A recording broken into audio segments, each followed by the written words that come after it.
আসসালামু আলাইকুম। আমার চ্যানেল মেহেরিমা কুকিং ডায়েরিতে সবাইকে জানাচ্ছি স্বাগতম। আবার একটি নতুন রেসিপি নিয়ে আপনাদের সামনে চলে এসেছি। রেসিপিটি হচ্ছে চিড়ার পোলাও। এই চিড়ার পোলাও বানাতে যেসব উপকরণ লাগবে তা আমি আপনাদের দেখিয়ে দিচ্ছি। এখানে আমি 1 কাপ পরিমাণ চিড়া নিয়েছি, 3-4টি পেঁয়াজ কুচি,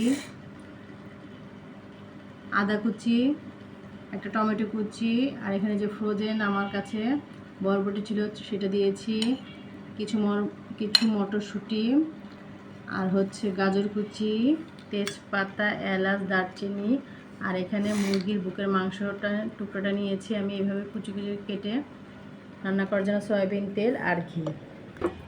এই যে আমি ফ্রাই প্যানটি চুলায় বসিয়ে দিয়েছি, এখন তেল দিয়ে দিব।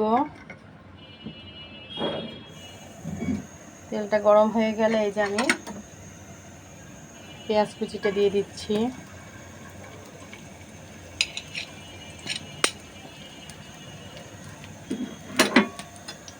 দিয়ে আমি পেঁয়াজটা একটু হালকা করে ভেজে নিচ্ছি।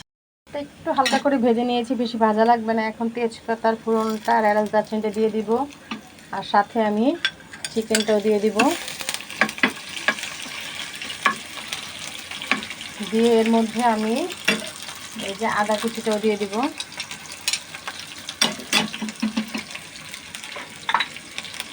স্বাদ মতো লবণ দিয়ে দিব। যে উপকরণগুলো বলা হয়নি সেগুলো এখন আমি দিয়ে দিচ্ছি।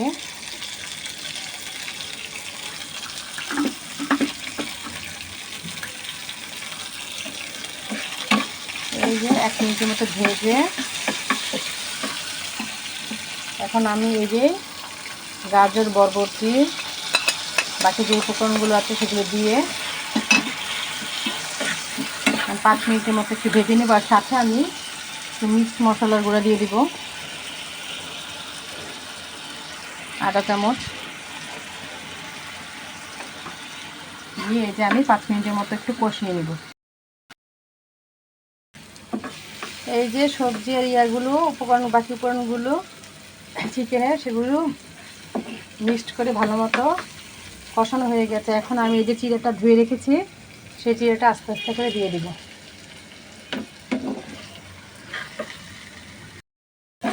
এই যে এখন আমি ভালো মতো মিক্সড করে নিব, আর সাথে আমি ঘি দিয়ে দিব 2 চামচ। এখন আমি আস্তে আস্তে মিক্সড করব, বেশি নাড়াচাড়া দেওয়া যাবে না যেহেতু চিড়া, তাহলে আবার চিড়াগুলো ভেঙে যাবে। সাথে বাকি উপকরণ মিক্সড হয়ে গেছে, চিড়ার পোলাওটা তৈরিও হয়ে গেছে। এখন আমি নামিয়ে পরিবেশন করে রান্না করে ফেললাম চিড়ার পোলাও। মাশাআল্লাহ, দেখতে সুন্দর হয়েছে, খেতেও বেশ ভালো হয়েছে, ভালো একটা স্মেল পাওয়া যাচ্ছে। এটা বাচ্চাদের টিফিনেও দেওয়া যাবে, আবার নিজেরাও নাস্তা বানিয়ে খাওয়া যাবে। আর এটা খুব অল্প সময়ে আমি ঝটপট বানিয়ে আপনাদের দেখিয়েছি। আমার মতো এইভাবে আপনারা বাড়িতে বানাবেন, সবাইকে বানিয়ে খাওয়াবেন। আমার এই চ্যানেলে ভিডিওটি যদি ভালো লেগে থাকে অবশ্যই লাইক, কমেন্ট, শেয়ার করবেন। আমার চ্যানেলটিকে সাবস্ক্রাইব করবেন, আমার পেজটিকে ফলো দিবেন। আল্লাহ হাফেজ।